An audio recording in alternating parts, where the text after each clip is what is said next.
welcome to the Toffee Blues, your source for all things Everton, and welcome to tonight's Everton 24/7 daily report on a day where loads of rumours have been thrown around, and we're going to start tonight with more on our ongoing striker pursuit, which takes us to a paper we've seems to be becoming quite well acquainted with on this show, La Voix du Nord.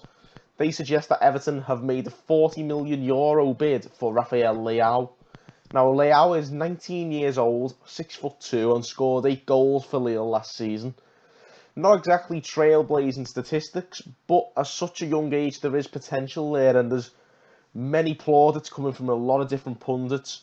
One of his ex-coaches said he has the same level of skill as Cristiano Ronaldo at that sort of age, and some pundits have called Leao the Portuguese Mbappe, which is quite the tag, but I remember when Liverpool fans were calling Bruno Cheirou the new Zidane, so I don't like to get sucked into those sort of things. With that in mind, though, what is your opinion on Leao? Is he the right man for the job at such a young age, or should we be looking for a more experienced striker to have done the business for us? By all means, let us know what you think about that in the comments section below. As a footnote to that, I'd like to point out today that West Ham bought Sebastian Haller, and there's also rumours that Newcastle are looking at signing Joe Linton as well.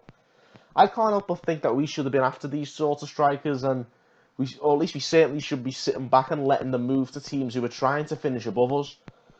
Now, that's just my opinion. Particularly with Haller, though, I am quite disappointed about that. I'd love to know what your opinions are on those players as well, but I just can't help but thinking that we've missed a trick there. Anyway, staying in France, and that very same paper, again, La Voix du Nord reported yesterday, of course, that Adama Soumaoro was a target for Everton. Apparently, though, he was in talks with Monaco, but they have since broken down, despite the fact that he's even had a medical with them. So, a lot's gone on, it seems, but Soumaoro is still up for grabs, so we'll see if anything develops there. And now you're starting to see why La Voix du Nord are so heavily mentioned on this show, because we seem to be after half the Lille team, and the Lille to Everton links don't stop there. Unfortunately, this rumour is a possible blow, though, with regards to Nicolas Pepe.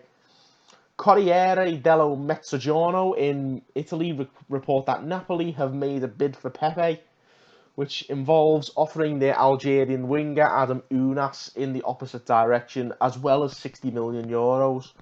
In doing so, they may well have met that very price tag that we were put off by. So it now appears that, whether we like it or not, we have little choice but to go for the better value options that are out there. One of those options, of course, surely has to be Malcolm. Well, today his agent has apparently told Barcelona officials that he wants to leave the Nou Camp this summer, according to Catalunya Radio at least. But today, Spanish paper Marca state that Barca have set an asking price of €60 million. A bit steep if you don't mind me saying, but no doubt Marcel Brands will be working very hard to bring that price down, as he has managed to do with a number of players we have signed from Barca already, of course, most recently Andre Gomez. Onto the outgoings, and of course Andre Gomez's centre midfield partner Idrissa Gana Gueye has been heavily linked with an exit, and the Daily Telegraph say he is still keen on a move to Paris Saint-Germain. And that's despite Ghana still being away at the AFCON with Senegal, and he said he was solely focused on playing for his country right now. And while Ghana wanting to go may still be the case, be sure that Everton won't be letting him go easily. And Everton's negotiating hand may well have been strengthened today if French paper Le Parisien is to be believed. And that's because Manchester United are now also interested in Ghana, which may mean the start of a bit of a bidding war for him, which in our case hopefully means we make a bit more of a profit if he does eventually leave. But thankfully the AFCON is finished on Friday, so hopefully Ghana will be back and soon we'll know the lay of the land, where we sort of stand with Idrissa Gueye if all goes well. Now, some interesting news to come out today. Marco Silva has confirmed that we are looking for a new right-back. Understandable, really, given that Seamus Coleman is now the only senior right-back left at the club. John Joe Kenny has been loaned to Schalke, and Cuco Martinez seemingly unable to direct piss into a bucket. So it seems we do need a new right-back. And with the news breaking today that Kieran Trippier of Spurs is set to move to Atletico Madrid, or in fact that has been confirmed now, With Atletico Madrid having a new right-back on their books, could that now free up Santiago Arias to move to Goodison? He's arguably the most frequently mentioned right-back in terms of Everton links this summer. And could there be a connection between the Trippier deal and the comment Silva made today? Be a very interesting coincidence, maybe. Staying on the topic of Colombians now, and Yerry Mina spoke to the Colombian press today, where one of his standout sound bites saw him try and convince his Colombia teammate Juan Cuadrado to join Everton. He said to Cuadrado, "Pack your bags and I wait for you in England." Make of that what you will, but it's hard to see a 31-year-old who flopped in the Premier League at his peak anyway coming here and draining us of more of our wage kitty. So, sorry to burst your bubble, Yerry, but it's not going to happen.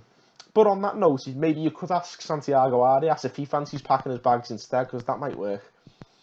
Finally, a brief word on some off-the-field news, and today Everton have announced extensions to their commercial partnerships with USM Holdings and Fratelli Beretta. The latter is now set to become our first official academy partner, which will see the Italian meat company's logo used on the front of our youth team kits throughout this season. So all in all, plenty of rumours, but very few of them concrete, it seems, and it's been that sort of day. Hopefully it will pick up and we'll have another new signing soon enough. Not be getting too greedy, hopefully, but just to be sure, make sure you tune in again for tomorrow's daily report. Until then, thank you again for watching on the Toffee Blues.